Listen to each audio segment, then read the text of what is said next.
Hey yogis, I'm Nicole. Welcome back to My Yoga Time, and today's tricks and tips on helping you to practice safe yoga with the hips and the lower back in mind.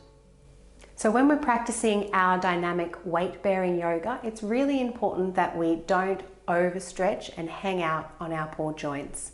We need to maintain a little integrity around our practice, and we can do that by starting to gently engage the opposite muscles around our joints, also known as creating bandhas in the body. We want to increase our mobility in the joints with stability.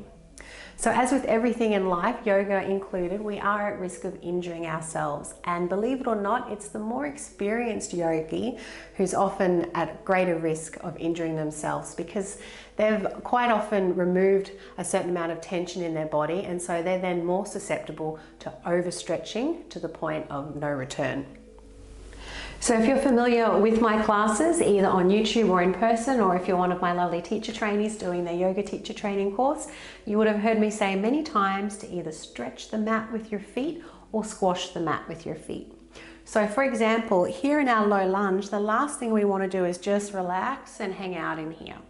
This poor little hip flexor is at great risk of injury, so to the lower back and the hips.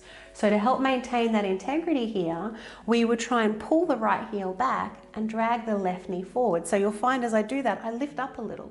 So I'm not hanging out on those poor joints. I've maintained integrity and I'm toning, and it's actually a little harder here when you engage those muscles.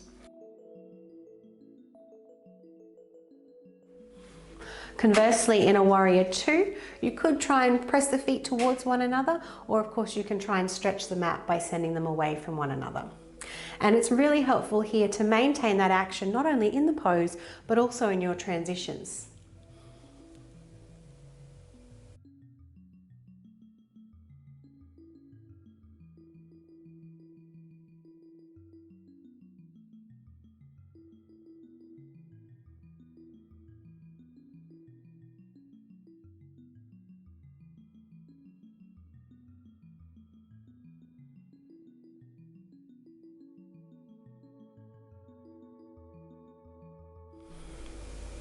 Well, thanks for watching today, yogis. If you have any questions or any requests, please note them in the comments below. If you haven't done so already, please do subscribe to the channel, not just my channel, but any yoga teacher that you watch on a regular basis. It's the best way to support free yoga on YouTube. Wishing you safe, happy yoga. Namaste.